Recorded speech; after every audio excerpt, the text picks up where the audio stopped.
પરિવારને લાગુ છે કે માણસ જીવન જીવીને હાલી ગયો એવું જીવન જીવો, કશું લઈ જવાના નથી આપણે.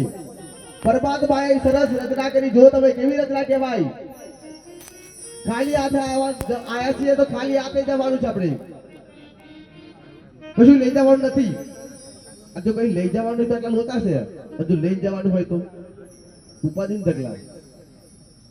કશું લઈને આયા નથી, કશું લઈને જવાનું નથી.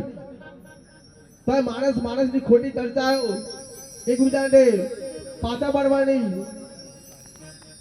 એટલા માટે ભક્તો ક્યાં લેકે આયા હે બંદા ક્યાં લેકે જાયેગા, 2 दिन की जिंदगी 2 दिन का मेला. આપણું કશું નહીં જીવનમાં.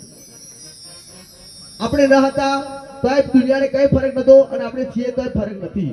આપણે હાલી જઈશું તો ફરક પડવાનો નથી. બધી પરમાત્માએ તૈયારીઓ કરી છે ભક્તો.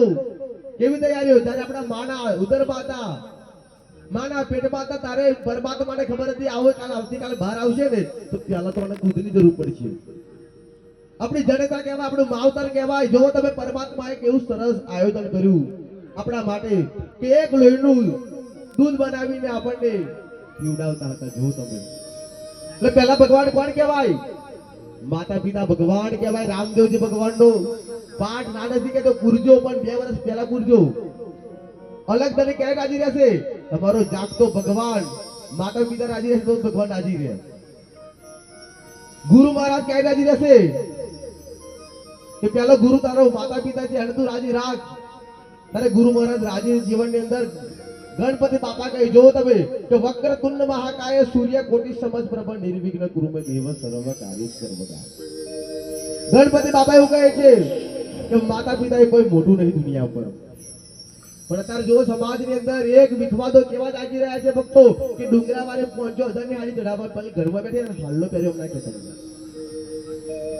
પણ જીવનની અંદર ડુંગરાવાળી ખુશ જ છે, પણ એક ઉમરાવાળીને તમે ખુશ કરજો તો જીવનની અંદર પરમાત્મા સ્વયં તમારી જોડે કામ કરવા લાગશે. જીવનમાં ઓળખવાની વસ્તુ છે તારે.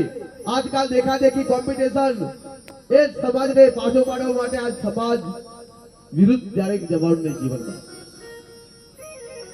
ગમે તેલું પ્રામાણિક છે, પણ એક તમારું નામ સમાજમાં નહીં હોય તો બધું રાખશે. યાદ રાખજો જીવનની અંદર આપણા જેવા તો કેટલાય જીવ આવીને ગયા અને કેટલાય આવવાના છે, કેટલાય જવાના છે જીવનમાં.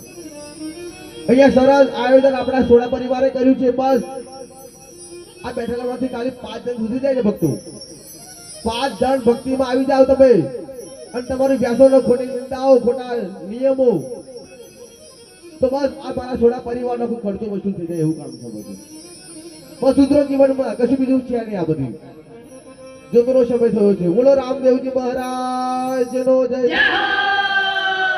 સદગુરુ મહારાજનો જય.